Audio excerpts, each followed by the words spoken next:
Cash Converters. We buy, we sell, we loan cash. If being your own boss appeals to you, then buying a franchise is definitely an option to consider. Liesl visited a Cash Converters franchisee to find out some of the challenges and rewards of running her own business. Karen, tell me, how is it that you became a franchisee? Oh, it was amazing. Oh, credit to God. We saw this advert on the internet about this shop for sale, which is not too far from home. So it was just magic. And my husband was a bit skeptic in the beginning to process the idea of having a store, being the owner of the store. So that's where the beauty of the woman comes in. And we pushed them. So I really pushed them and to believe that this could be ours. And that's how it all started. What challenges did you face when you started your business? Challenges is always financial, I would suppose. But to us, we didn't know anything about business or how to run a business, how to start one. But we knew what God laid in our heart. So we had to put that on paper and take it to the bank, which was almost impossible task to do.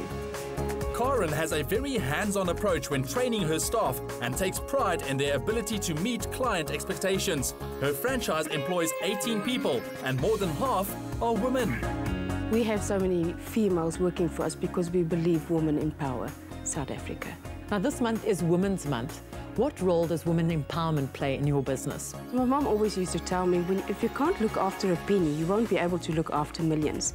And we have the two females running the loan department because they have the finer touch to what the customer's needs are, which is always fabulous, because if a man is always a bit more harsh and don't always listen, us females are the softer ones. Now, you're about to open your second Cash Converters store. How does it feel?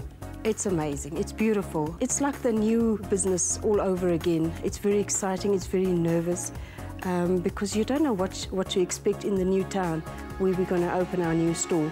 So we don't know what to expect from the new town, new environment. It's a total new business, even though it's the same trade we're going to go into.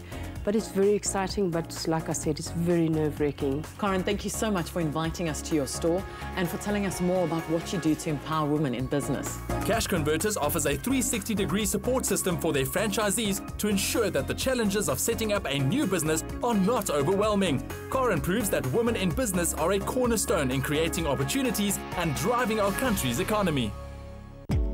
Cash Converters. We buy, we sell, we loan cash. Now, if the idea of being your own boss, just like Karen Smith, appeals to you, then visit the Cash Converters website to find out more about how you can become a franchisee.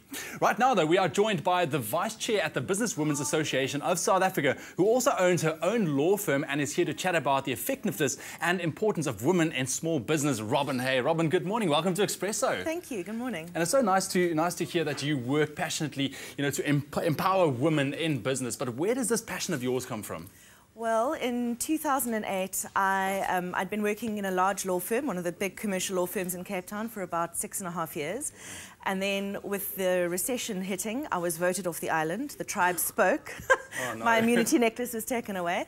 And there was no work in Cape Town. So I started my own law firm. I started with a bucket of stationery and a second-hand laptop.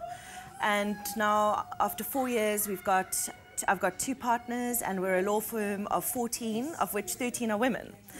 And when I started, I had no idea how to run a business. I was a great lawyer, but I was terrible at running a business and knowing how to get premises and staff and all of that. And I've wanted now to use the experience that I've built up to empower other women so that they don't have to go through the same levels of schlep that I had to go through. That's fantastic. You're just taking that next step because, as you say, it is difficult to be good at something but not knowing how to run your own business. Correct. And fantastic. But do you believe that women should own more small businesses? And what effect can it have on South Africa's economy, if not the world's economy? Well, I think it's absolutely essential. And the World Economic Forum, in their 2011 gender gap report that they issued, made it very clear that a diverse working environment is where innovative ideas come to life. And if women are empowered and employed and engaged in the economy, then they add to that diversity. And they really help unusual and special plans be put in place to drive an economy forward. In South Africa, this is hugely relevant because although women, we make up 52% of the population, but only 43% of the working population. And as you go more senior, those numbers get very, very small. So only 17% of directors in South Africa are women, and only 3.6% of CEOs or chairpersons are women. And if you just think about how an economy can be driven forward by people that are empowered and encouraged and just able to paddle their own canoes, the opportunities are endless. And to get women involved on that level, I just think that's a whole untapped resource that our economy hasn't really looked at. Completely. Now, I know that businesses in general face challenges on a day-to-day basis, but what about small businesses in specifically? What challenges do they face, and how do they go about overcoming them, basically? Well, look, I mean, the list of challenges is endless. I mean, in this economy with the recession, it's impossible to get funding. Well, it's not impossible, but it's very difficult to get funding. It's difficult to know who to trust, what steps to take, where to go.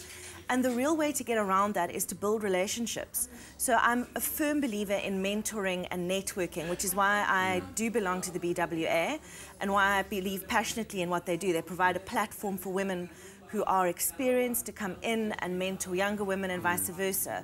When I started my business, I chose a mentor. I went to somebody who had been in business for longer than me, not in the same industry. Her name is Lorna, and she and I still meet every week, once a week, and she mentors me. And last year she was diagnosed with cancer. And when all her hair fell out, I shaved my head, and my best friend shaved my head and her head. And you know, we stood together as women, and there is something very, very powerful about that. So women need to stand together and use opportunities like networking organizations to build valuable relationships. Awesome. Robin, thank you so much, and also the amazing the work that you do for empowering women. Keep it up. I know it's going to, let's take South Africa by storm and save the woman. Absolutely. Awesome, Robin. Thank you so much. It's been a fantastic show today, and I think it's over to the kitchen right now to wrap up this fantastic Friday.